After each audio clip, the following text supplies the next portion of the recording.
कई दफा ऐसा होता है हमारे पास बच्चे आते हैं कुरान हिफ्ज करने के लिए और बेहतरीन पढ़ रहे होते हैं, यकदम बिगड़ जाते हैं, नहीं पढ़ना जी, छोड़ गए, 10-10, 15, 20-20 पारे पढ़ के छोड़ गए। वालिदैन ने भी जोर लगाया, हमने भी जोर लगाया, बच्चा बिगड़ा हुआ है, नहीं जी कुरान पढ़ना ही नहीं है, नौजुबिल्लाह। ऐसे वाकयात पेश आए। एक बच्चे के बारे में ये वाकया हमारे मदरसे में तो नहीं, एक और मदरसे में पेश आया, बड़ा अजीब वाकया, गौर से सुने। बच्चा बड़ा खूबसूरत माशाल्लाह कुरान पढ़ रहा और बेहतरीन जबरदस्त ज़हीन बच्चा, बिगड़ गया इसी तरह, नहीं पढ़ना चाहिए, छोड़ दिया। टिल लगाई मदरसे वालों ने, माँ बाप ने।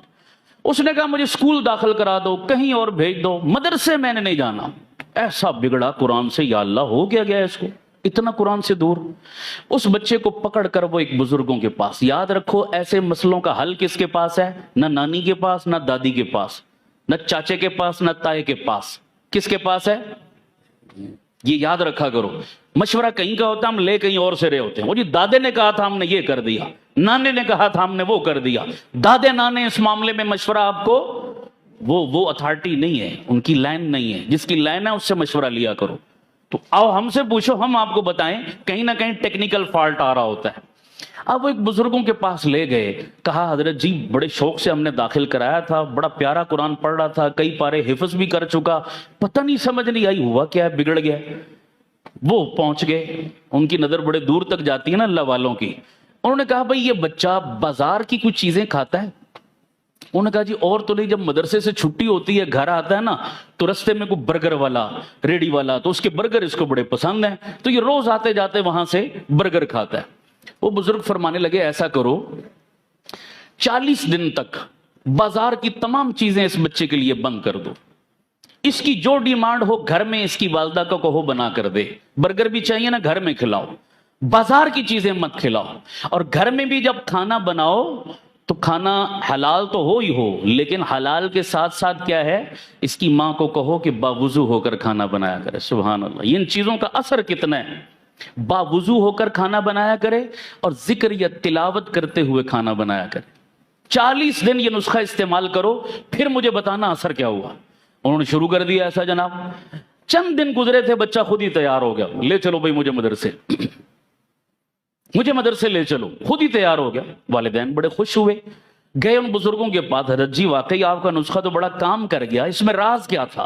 फरमाने लगे अक्सर, सबकी बात नहीं कर रहा, लेकिन अक्सर बाजार में जो चीजें मिलती हैं खाने पीने की, खास तौर पर तैयार की हुई, अक्सर लोग बेनमाजी होते हैं। और हदीस बता रहा हूं, हदीस बता रहा हूं, मेरे नबी के फरमान का मफहूम, एक बेनमाजी की नहूसत 40 घरों पे पड़ती है। 40 घर का मतलब पूरा मोहल्ला, तो जहां पूरे का पूरा मोहल्ला बेनमाजी हो, उस मोहल्ले की नहूसत का आलम क्या होगा, आप अंदाजा लगाएं। अब ये नहूसत होती क्या है, उसके आफ्टर शॉक्स क्या होते हैं, ये एक अलग मौजू है, फिर कभी बताऊंगा कि कितनी खतरनाक चीज है ये। एक बेनमाजी पूरे मोहल्ले को लपेट में लिए हुए है, तो खुद उसके अपने वजूद में कितनी नहूसत होगी। उन्हीं नहूसत वाले हाथों से उसने बर्गर बनाए, खाना बनाया, सालन बनाया, रोटी बनाई, जो भी, तो बताइए वो जो खा रहा है क्या नहूसत उसके अंदर नहीं जा रही? अब नहूसत जिसके अंदर गई, उसका आमाल में दिल लगेगा, तिलावत में दिल लगेगा, नमाज में दिल लगेगा? कभी भी नहीं। वो फरमा रहे थे कि ये वजह थी जिस वजह से बच्चा बिगड़ा हुआ था और नहीं इस तरफ आ रहा था। मैंने आपको ये नुस्खा बताया, वो काम कर गया। लिहाजा इस किस्म के खाने, तो सोचो बेनमाजी हाथों का खाना खाकर बंदा कुरान से दूर हो गया, तो जो बंदा खा ही हराम रहा है वो कुरान पढ़ेगा? जो अपने बच्चों को हराम खिला रहा है उसके बच्चे कुरान पढ़ेंगे, उसके बच्चे नमाज पढ़ेंगे, उसके बच्चे दीन पर चलेंगे, नेक होंगे। मैं हैरान होता हूं भाई, वालिदैन आकर दुआ मंगवाते हैं, मौलाना दुआ करो मेरा बच्चा नेक बन जाए, मौलवी साहब दुआ करो मेरी बेटी नेक और शर्म पर्दे वाली बन जाए। ठीक है, अच्छी बात है, दुआ तो कर रहे हैं, और तो दवा भी तो करो ना, दवा भी तो करो। दवा का मतलब क्या? अपने बच्चों को हलाल तो खिलाओ, हलाल का लुकमा तो उनके पेटों में डालो। अपनी रोजी पर नजर नहीं कर रहे कि सारा दिन मार धाड़ करके दिहाड़ी लगाते हो, झूठ और फ्रॉड करके दिहाड़ी लगाते हो, और शाम को जो रोजी अपने बच्चों को खिलाते हो वो हराम खाकर, क्या हमारी दुआओं से आपका बच्चा नेक बन जाएगा? कभी भी नहीं हो सकता, कभी नहीं हो सकता।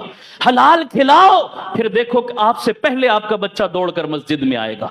हलाल खिलाओ, फिर देखो आपका बच्चा आपकी आंखों की ठंडक कैसे बनेगा। ये उसूल है। ہم لوگ اس طرف توجہ نہیں کرتے کہ ہماری آمدن آ کیسے رہی ہے. پھونک پھونک کر قدم رکھو یارو, یہ بڑا نازک دور ہے, بڑا نازک دور ہے. جب پیسہ آ رہا ہوتا ہے نا دونوں ہاتھوں سے, پھر اچھے اچھے دینداروں کو حلال حرام کی تمیز پھر مٹ جاتی ہے. کہتے ہیں دیہڑی لگاؤ, بس دیہڑی لگاؤ. اس وقت تو دونوں ہاتھوں سے دیہڑیاں لگا لیتے ہو, لیکن پھر جب اس کے آفٹر شاکس آتے ہیں پھر سر پیٹتے ہو, پھر رونا روتے ہو, پھر وظیفے پوچھتے ہو کہ یہ کیا ہو گیا, وہ کیا ہو گیا. اس کی بنیاد یہ بھی ہے ایک, اللہ تعالی ہمیں خود بھی اپنی اولادوں کو بھی حلال کا لقمہ دینے کی توفیق عطا فرمائے.